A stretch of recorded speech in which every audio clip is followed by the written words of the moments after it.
Well, hello again. This is Bruce Brown, and this is day one of the Relationship Builder course.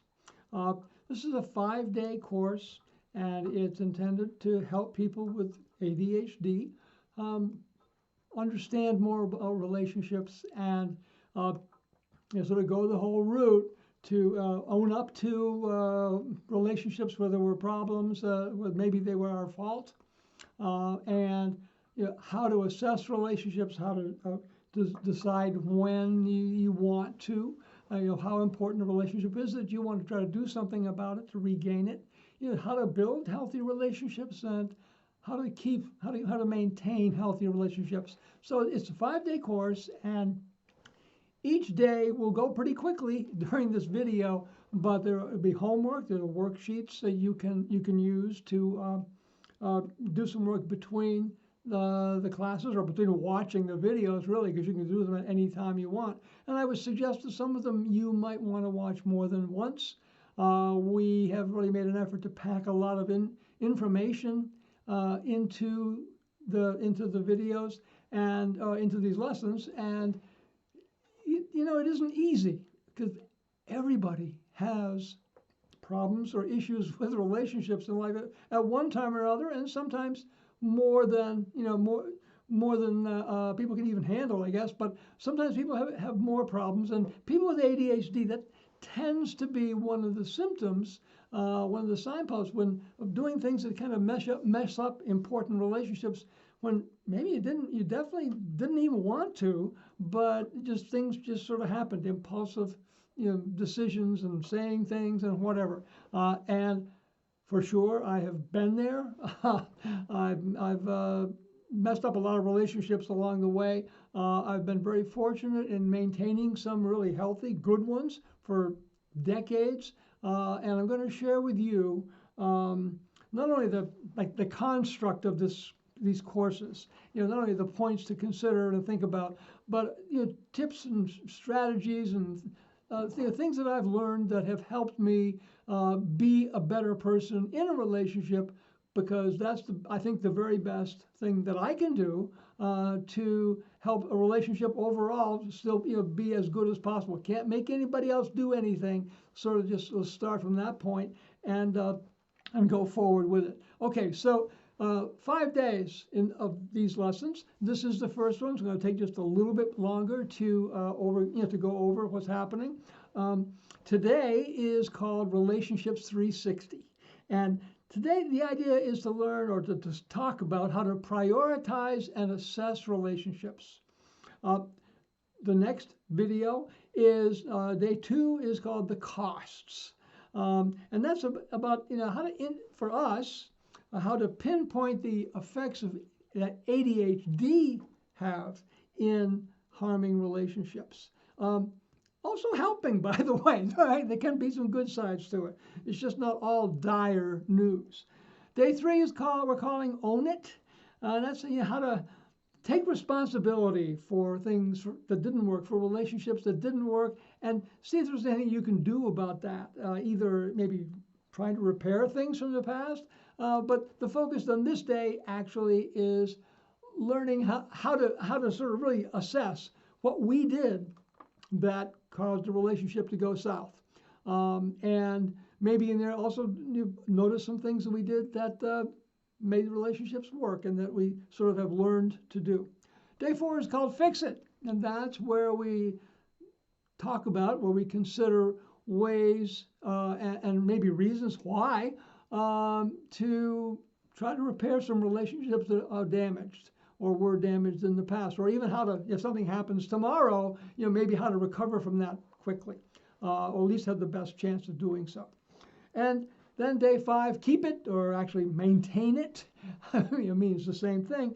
And the idea is talking about how to sustain healthy relationships, because that's probably the best position of all, not to have to fix something that was hurt or broken, but to just have a good relationship, a healthy relationship that you're able to keep going forever, as long as you can.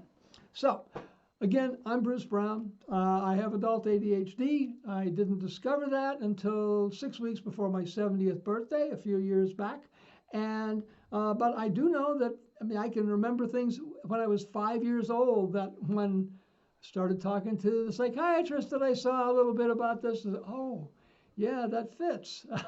So I was, when I was that age, people didn't understand about a lot about what we now call adult ADHD. People didn't even understand it for children, but often when they sort of realized that there was an issue with a child, they thought that they outgrew it. They didn't know that adults could continue with issues with ADHD, even though it can look different in adults than it does with children. Another point to make that's really important is that my ADHD is my ADHD. It's going to be different from yours if you have ADHD, or from anybody else, quite possibly. I think we will find things that we have in common, characteristics or mistakes we make, or maybe good things that we do, that we can sort of say, yeah, that's part of the ADHD deal. But ADHD is a spectrum. People have, it shows up in different ways and to different degrees in different people. So maybe there's somebody somewhere who has ADHD, I mean, who really has it, fully diagnosed, and is the best possible person in the world at making and maintaining healthy relationships. God bless him or God bless her. I mean, that's wonderful. I know it's not me, but it's a work in progress on that, as in many things. And let's get going, because I want to share some of these thoughts, and also get you so you can start to work, because you will be working, thinking about things. And again, that's part of the reason I'm suggesting maybe you'll want to watch some of these videos more than one time. Okay, so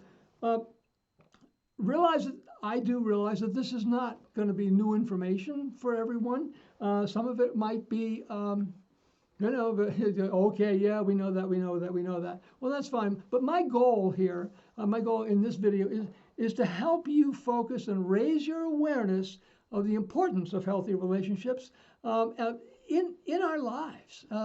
It's a big deal to be able to do that. And understanding, even talking about relationships, that's great. None of that makes much difference if we don't actually put it into action. This is not a short-term fix. It's not, I mean, I would never promise anybody or even suggest or hint that, oh yeah, listen to this video, this set of videos, and you're going to be amazing. You'll never have relationship problems again in your life, because that's not the way it works. So it's a long-term project, and it's absolutely worth it. But just sort of realize that if you haven't thought about that, there's no quick fix. And I know I will make mistakes. Got to not beat myself up too much about it, but then pick myself up and try to make it better if it's possible, and if I think at the time that it's the right thing to do. Also, when talking about relationships, I'm going to talk about past, I'm going to talk about future, and we'll talk about the present. And some of the things that that I discuss in this video and in the other days in this course, they're so far in the past, and maybe there was so much pain or whatever. It might be better just to let them lie. I'm not really we won't be talking about making amends, okay? If any 12-step people here, I mean, I'm one of those. But it's not a situation of making amends. But if you think it's important, and for you and maybe another person, that you kind of take a step, make a gesture in a way to improving a relationship that got broken or hurt, well, yeah, there's a place for that, and we'll talk about that later. That's actually day 3.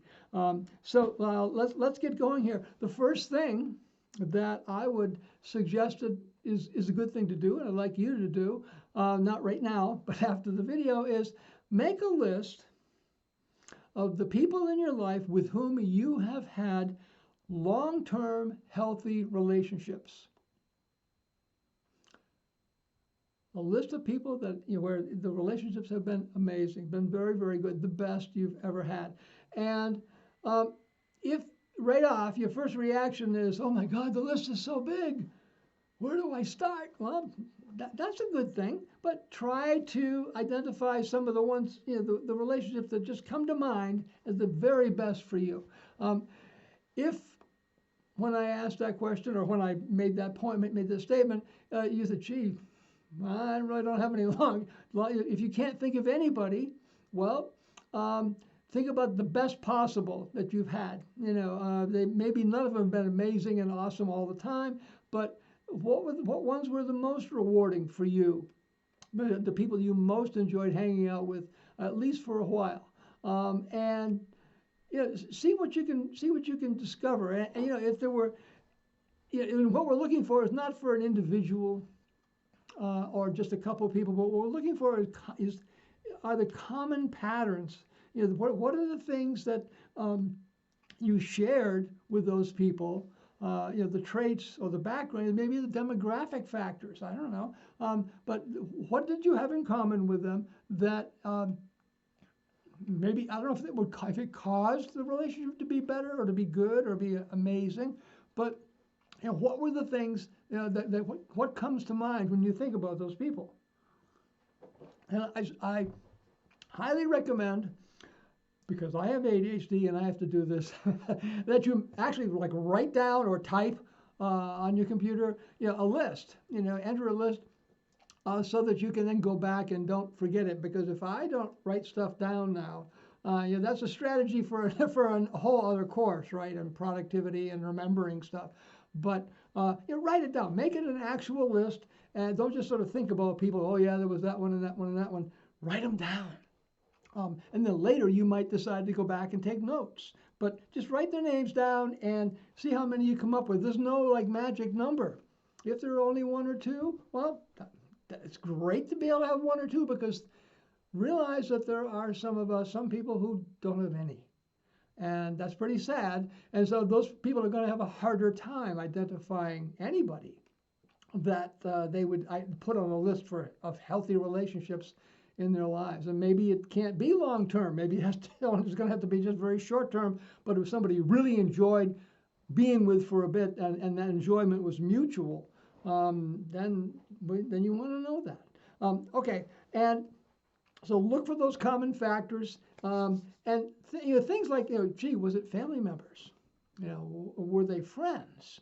Was it people you worked with? Was it people in the same profession or business or job? Was it people that you met in social settings? Was it a romantic person, romantic relationship, a boyfriend or a girlfriend or whatever, and someone that where things went really well, and maybe again not forever, but for a while, because we want to try to learn to focus on and pull out, understand what were the good things that were going on, and see what we can learn from those. Pardon me. And so once you have that list, then think about, what is it that you do or did, if you no longer are involved with that person, if you no longer have a relationship, but what is it that you do to maintain a healthy relationship with someone? What are the things that, because most likely, I suppose I could think of some circumstances, but I won't put on my author hat here. But what are the things that you do? Like, you keep in touch on a regular basis. Do you, I don't know, go play golf or talk on talk on the phone even, or on Zoom, or now that COVID is relaxing a little bit in most parts of the world, do you go out and have coffee with this person every week or every month or once a year or something? So what are the physical activities and maybe the gestures? Maybe you send each other a birthday card. Maybe you make a point of remembering the names of their pets or their children or their spouses or whatever. What are the things that you sort of can bring into your consciousness, things that you do to help maintain that relationship? And write that down, please. It can be gold later on when you're trying to figure out what to do with maybe another person. Okay, next step is to make a list of the people with whom you have had or have a broken relationship, something that didn't work. I mean, I have something come to mind immediately where I just did or said things impulsively that maybe I thought were funny, maybe I thought were making a point or whatever, but where they were mistakes, and the relationships were certainly harmed somewhat immediately, possibly irreparably, maybe totally, and just gone. Like there's just nothing we could do about it. Not even like, yeah, okay, you did that thing and we'll live with it. But like, sorry, gone. Doors closed. Never be able to talk to that person again, or think about that person without maybe feeling guilty, or just feeling like, oh boy, I did that. That was a pretty bad thing. And I'm not suggesting that we use this as an opportunity to beat ourselves up. We can do that on our own. You don't need homework to do that. And I suggest that that's one of the things we try to do, is not spend a lot of time beating ourselves up, because that's past behavior. We want to focus on the present and the future anyway. But think about those things, those relationships, the things that you might have done in the relationships that messed up. And by the way, you notice I haven't really mentioned ADHD much. I'm not saying symptoms of ADHD that made you, or that is the reason, is the causal factor in something that you would have done, because everybody has issues and makes mistakes and misreads another person's intentions, or you think that they think is something is funny and actually they're highly offended, and those things happen to everybody. I think that happens. The experts say, and that's not me, but the experts say that that hurt relationships, harmed, broken relationships are a symptom, can be a symptom of ADHD, and so let's just sort of focus on what it was, regardless if you think it was related to your ADHD or not. And I realize you may not even think or be sure that you do have ADHD. People who have talked with us about taking this course, not everybody knew or knows or even cares. They just want to learn whatever they can about improving relationships in their lives, and which is cool. I mean, I think that's great, because it's the truth. Relationships are hard. Relationships are serious. Relationships are valuable. And so they're worth working for. And we really don't, we don't come about it naturally. Maybe with our mother we do, but other than that, it's kind of difficult. I mean, we all need to eat when we're first born, right? And but other than that, there's no common ground with everybody, or that everyone has, I guess I should say. So again, think about the common factors, though.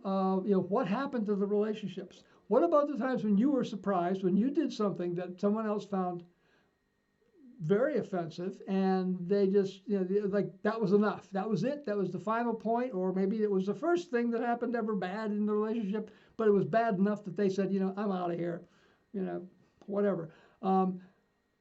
Or the times when somebody else broke off a relationship, and because of something that they did, or I should say, they did something that just caused you to walk. You may have some hot buttons that you haven't really explored before. And that's not, I'm not saying that in any kind of a pejorative, blaming sense. I mean, it just might be some things that you're quite sensitive to that other people can't read. They don't really know. So it would be good to, look at it from both ways. The times when you did things, as far as you know, where things have either habits or individual acts that cause a relationship to have big problems or even destroy a relationship. And then times when relationships were broken because of something that somebody else did, and maybe you can remember that, and you felt very hurt by it or whatever. So coming both ways, giving and getting, I guess. What are the common factors? And try to think of some examples, and again, write it down. Write down the names of the people with whom you've had significant relationships that were broken. And if you can think of common factors, do that. By the way, it might not have anything to do with the people. I mean, what if you're somebody who, getting away from ADHD, what if you're somebody who gets particularly bothered during February? You live in North America, and not a lot of sun going on, and you might have that effect that some people get where they don't have much sunlight, enough D3, I guess it is in their system, and they get kind of depressed. So maybe that's a time when their relationship started going bad. Well, that would be interesting to know. And I don't know. That was just sort of random. But look for whatever common factors you can think of, and realize that for both of these lists, okay, the list of the people with whom you have really healthy relationships and that were long term, or at least for a good enough amount of time that you sort of think about them. And the people where the relationships weren't that great, you're going to sort of plant some seeds when you start making this list, because things may come back. You may dream about a few things, or you might be having coffee tomorrow and say, "Oh, wait a minute! I remember Jenny. That thing that happened, and I'm going to go write that down." And you try to do that, because those are riches. When those things come to you, those random thoughts make their way into your consciousnness. And of course, if you do have the ADHD, and you maybe a little bit divergent thinking, like most of us are, you'll sort of have a chance of recognizing and maybe even hyper focusing a little bit on those ideas. But anyway, write them down, the names and anything you can think of that was related to the relationship working well or the relationship breaking. Now, here's an interesting thing. There may be some people who are on both lists. That's gold. If you had a relationship where things really worked well, and then at another time they broke, they had real problems, especially if they came back, then you already have experienced this rebuilding. But maybe it went the other way. It started off not so hot, got better, then it got bad. Well, there are lessons there as well. And being able to do that with a single person, you're sort of eliminating or narrowing down the variables, and maybe you can trace that to yourself, and that gives you because you can't really change other people, but maybe you can have a better chance of changing yourself. I'm not going to try to change you, that's for sure, because I can't, and I don't think you probably have much luck at changing me either. But if I can identify things that I've done that made a difference, I can learn from that. So write that stuff down and see, and also be aware and willing to go back and write some more if other things pop up. Now, this sort of comes down to the end of this 360 review about relationships, and that's find this as we refer to as finding the formula, but identify the patterns in good and bad and maybe neutral relationships. There may be some people that that you see every day, and you get a cup of coffee from them, or you pass them on the bus. On the way to the bus or in the office, you see them, and it's a civil, cordial relationship, or maybe just even nodding the head, whatever. And that's a neutral relationship. You aren't really close. It's not something that really lights you up, or makes you feel really bad or angry or hurt or whatever. But it's like you're just sort of being a person with other persons, and that's kind of we need those as well. And maybe that sounds like using people or something. I don't mean it that way if it does, but there are going to be, hopefully there will be many people that you see them and they see you, and you know each other, and you don't have to spend any time with each other, but you're just sort of nodding as you go by. Those are neutral relationships, and that's good. There are also potential closer relationships or stronger positive relationships. Okay. Think about all this.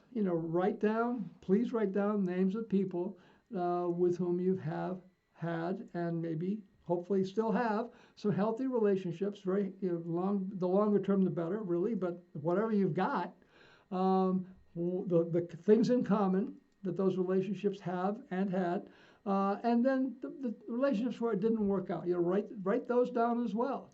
And what went wrong, I mean, it's not about trying to place blame, but we can learn from it, particularly if it's something that someone else did and we're aware of that and how we reacted to it, or it was something that we did that we immediately either realized was the big mistake or realized that as soon as the other person reacted to what we did. All important stuff that's going to start, sort of start us off. I hope you found this, I don't know what, interesting, challenging, possibly a little scary. When I do this exercise and this type of exercise, I sometimes I'm somewhat hesitant because I like to be positive and sometimes have to bring up and look at and face, honestly, some things that aren't so positive about me, and in some cases other people. And I was like, that's not me being the cheery, optimistic guy I see myself as, and I mean that's who I am. But sometimes they have to look at the tough stuff as well. I'm Bruce Brown. I look forward to the meeting with you via video for 4 more videos. Tomorrow or in the next video. Otherwise, you might look at it a month from now, or maybe in 10 minutes. We'll talk about the costs that ADHD can often bring or exact from relationships. Try to pinpoint ADHD effects, common effects on relationships. We're going to talk about owning it, taking responsibility for relationships. And so you see how what we've talked about today has sort of laid the groundwork for that for sure. We're going to talk about fixing. The next video, the 4th day, we'll talk about fixing broken relationships. And maybe not ones that are totally smashed apart forever and ever, but maybe just kind of recovering from a little bit of a problem. And then the last day, we'll focus on maintaining or keeping healthy relationships. That's what we really want to do.